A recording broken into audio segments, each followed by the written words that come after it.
gusto. Seguimos aquí en las entrevistas de Sucesos cuando son las 7:18. Nos encanta recibir en este espacio al doctor Mauricio Gándara Gallegos. Él es consultor independiente y árbitro en la Cámara de Comercio de Quito. Fue embajador en comisión especial ante el Vaticano en el 84, embajador en misión especial ante los gobiernos de Ghana y Costa de Marfil en el 85, legislador, ministro y coordinador del Grupo por la Dignidad y la Soberanía, internacionalista ecuatoriano, jurisconsulto y articulista para varios medios de comunicación, actualmente columnista de diario El Universo. Doctor Gándara, qué gusto tenerle con nosotros, Mauricio, verlo a los años y que nos pueda acompañar en el programa. Bienvenido. Gracias, Yolanda. No sé si tuvo la oportunidad de vernos, pero estuvimos recién con la doctora Rosalía Arteaga, quien ha sido postulada para la Secretaría General de Naciones Unidas, y de una forma muy simpática, distinta, una iniciativa diferente y disruptiva, como ella misma dice. Un movimiento de jóvenes la postula y con la sorpresa de que ha tenido una acogida mundial y nacional muy favorable a la misma.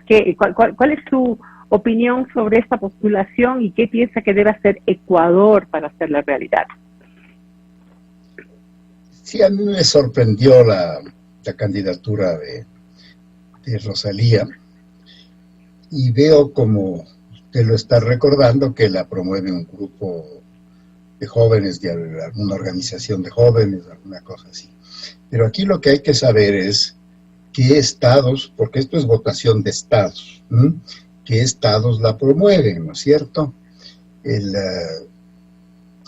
Entonces, mientras eso no existe una formalidad de esas, no sé cuál sea el plan de ella, ¿no? Muy bien, pero bueno, hasta ahora lo que realmente lo que está en este momento es muchísimo entusiasmo en torno a la candidatura, pero es obvio que Ecuador tendría que pronunciarse y respaldar esta candidatura para que, como usted bien dice, y lo hablamos con ella, ya entrando al tema político de la elección, pues pueda tener un buen respaldo. Vamos a hablar sobre lo que está pasando ahora con el presidente electo. Él ha dado pocos pasos aún, pero algunas personas piensan que decidores. Por ejemplo, empecemos por su criterio, doctor, acerca del Frente Social presentado como parte de su gabinete y las primeras directrices a sus ministros. Lo he visto en la prensa y como antes de lo normal ha sido que se anuncie el gabinete en los días en que está tomando posesión. Aquí lo han hecho con una anticipación de más de un mes, de más de 30 días, y los pobres candidatos no sé si lleguen al 24 de mayo, porque las críticas naturalmente en el Ecuador surgen por montones, digamos, por así nada. He visto eso del gabinete social y les están criticando tanto a la ministra de Salud y sobre todo a la ministra de Educación, porque han tenido, parece, algún nexo, han participado en el gobierno de Correa a la una. Y respecto de la ministra de Educación, he visto, porque no me consta, no he estado cerca de eso, de que promovió algunas publicaciones en las que se hacía propaganda del régimen de Correa. Es todo lo que he visto, digamos, pero no las conozco. Conozco al abuelo de esta chica que iría a educación, que es nieta de Jorge Pérez Serrano, pues que era un gran caballero, por supuesto, un gran abogado, y además pues era un mecenas del grupo al que pertenece el presidente, el grupo del Opus Dei, y socio un poco junior de Jorge era Monseñor Juan Larrea Holguín, fundador del Opus Dei, digamos. Esas son las cosas que yo veo de lejos, porque no conozco ya he conocido al abuelo, pero no le conozco a la chica, y conozco a todos los tíos o a muchos de los tíos, digamos, ¿sí? Bueno, este tema de la crítica se daría de todas formas después, antes o después. Esto ya conocemos casi no lo hago bien, Yolanda. Sí, le decía que el tema de la crítica igual se daría después. O sea, cuando ya, sea que él sí, presente. Digo que me ha sorprendido nomás, ¿no? Es Digo un... Claro, ya, quizás él, digamos, digo yo, pretendía empezar a dar algunas señales, ¿verdad? Sobre todo en el Frente Social, que en este momento tiene tantas aristas y tanta importancia debido a la crisis económica y a la pandemia, que lo que quiso es decir, bueno, aquí les presento mi Frente Social, además un Frente Social inclusivo y un Frente Social que tiene un gran número de mujeres dentro de esa inclusión.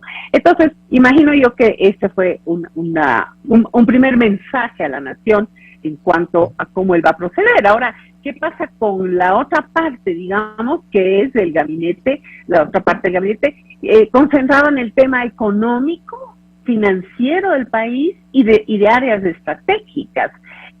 ¿Cómo ve usted que ese será realmente el definitivo e importante, y en base a esas directrices podrá moverse el Frente Social? ¿No es así? Todo está entrelazado, ¿no es cierto, Yolanda?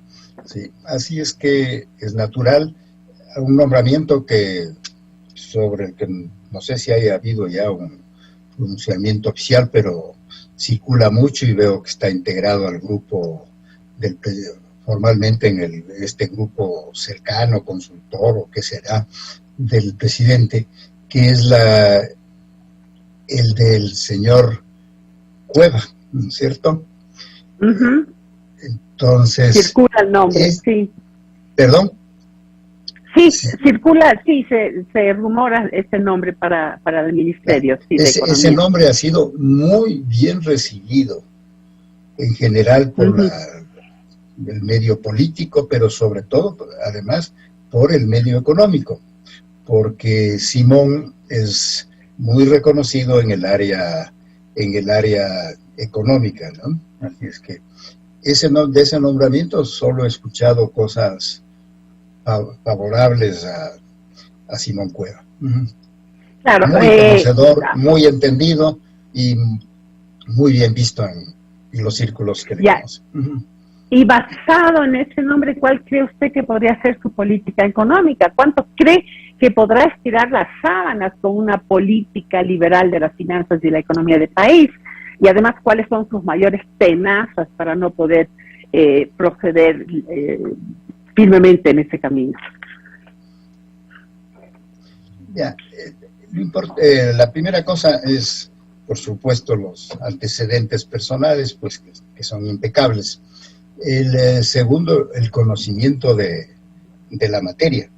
Y en la circunstancia en la que nos encontramos, quien vaya de ministro de Finanzas y bajo la égida, el prestigio o el nombre del presidente, pues tendrá que tener una gran cercanía con los organismos internacionales, primero.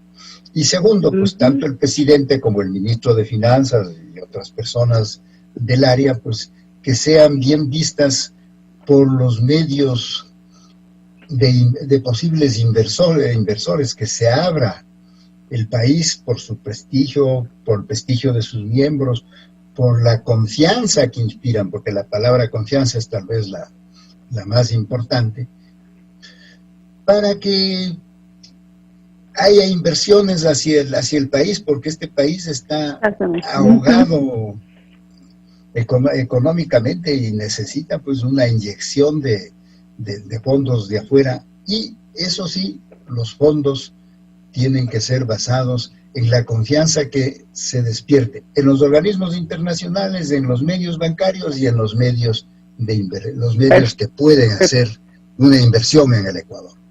Perfecto, organismos multilaterales de inversión y banca. Su primera visita al exterior, ¿por qué será Colombia? ¿Cuáles son las conclusiones de esa visita? No la entendí, Yolanda. Sí, la primera visita que hace al exterior el Guillermo Lasso es ¿Sí? a Colombia. ¿Por qué Colombia? ¿Cuáles son las conclusiones que usted saca de esa visita? No son las mejores. No son las mejores. ¿Por qué? No, Cuéntenos, pero lo voy a analizar políticamente, ¿cierto? por Sí. favor. El, Ujú. el presidente, como he dicho en uno de mis artículos, para estos casos de movilización, de visitas al exterior, debería y debió estar rodeado de gente, de antiguos funcionarios de Cancillería, que le puedan dictar cuáles son, que le puedan explicar al Ujú. presidente cuáles son las condiciones en las que tiene lugar esa visita. Entonces, esto mismo lo vería yo desde dos puntos de vista, ¿sí? Uno, que sin necesidad, el presidente respondiendo a las preguntas del periodismo en esa conferencia de los dos presidentes de Colombia y del electo del Ecuador, Ujú. sin Ujú. necesidad el señor Lasso justificó el bombardeo de Colombia al Ecuador, Ujú.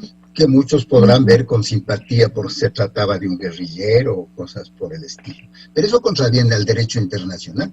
Entonces, eso que le han reconocido que hubo violación de la soberanía por parte de la OEA en consulta con las Naciones Unidas, es contrariar a lo que ya le había favorecido al Ecuador de que fue violada su soberanía, y contradice a las normas, a las sentencias de la Corte Internacional de Justicia, que no acepta pues que se emplee el uso de la fuerza por fuera de los casos previstos en la Carta de las Naciones Unidas.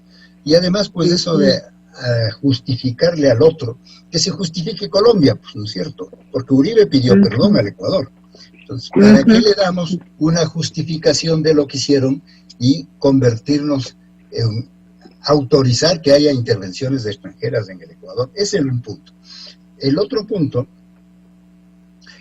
veo que estas cercanías de este viaje, tan pronto le invitó, porque entiendo que es una llamada del señor Duque, del presidente de Colombia, a felicitarle el día de la elección, el 11 de abril, a felicitarle, y ahí mismo le invitó y el presidente Lasso salió para allá.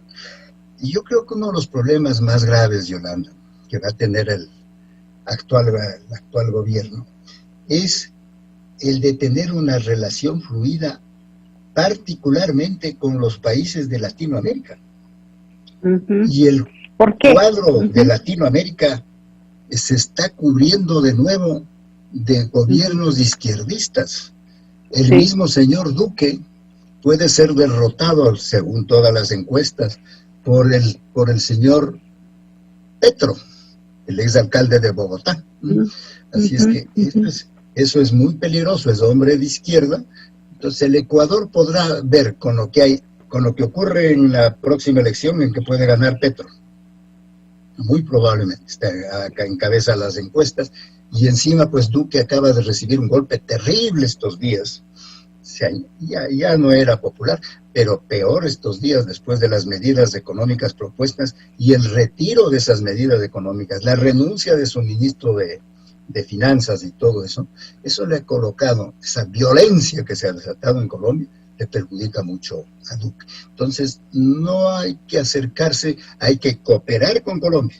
Eso Okay. es Ujú. Ujú. inevitable, pero no hay que acercarse demasiado, porque ella tiene sus propios problemas, tanto internos como de las guerrillas, qué sé yo, de las drogas, y un Okay. problema que se está casi tornando casus belli en su enfrentamiento con Maduro. Yo soy anti-Maduro y hay que seguir Claro que adiestrando a sí, Maduro, claro pero que sí, no hay que claro que sí. exagerar en las medidas. Entonces, cada uno que haga su Lo propia que nos política y dice, cooperar en los casos específicos. Perdón, perfecto. Yolanda. Sí, sí, no, estaba pensando, usted habla de colaborar, no intimar con Colombia, y usted prevé que podríamos quedar aislados en la región frente a un regreso del socialismo en toda esa. Okay. Por otro lado, en cuanto al tema del manejo de la asamblea, ¿no? Las posiciones creo que todavía son imperceptibles a pesar del desliz del asambleísta de su bloque, Francisco Jiménez. UNES deja ver sus pretensiones, que según algunos analistas va en la línea de liberar a sus colegas de la cárcel. Pachacuti y IDE buscan la presidencia y los socialcristianos parecen acercarse al correísmo más de lo esperado, aunque tampoco es, según muchos, una sorpresa. ¿Cómo ve usted este panorama de la asamblea y cómo reforzar la gobernabilidad para Creo? Ese es un asunto tan delicado. Normalmente lo que se aceptaría por parte de la opinión pública es un entendimiento con Pachacuti y con la izquierda democrática. Con Pachacuti, que ahí podrían reforzar ¿Perdón? Sí, le repito.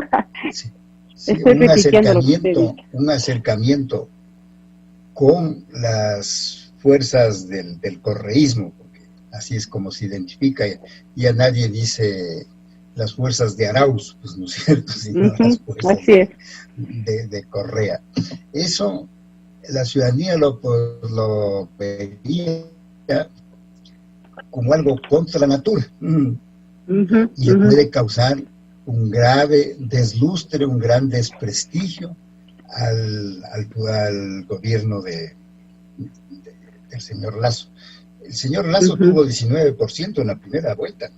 Efectivamente. Los dos partidos y ha llegado al 52-53% por representar el término del correísmo. En gran medida pueden haber otros factores menores, pero ese es el central. El que se acercara para allá en una cosa le quitaría mucho prestigio y mucha fuerza.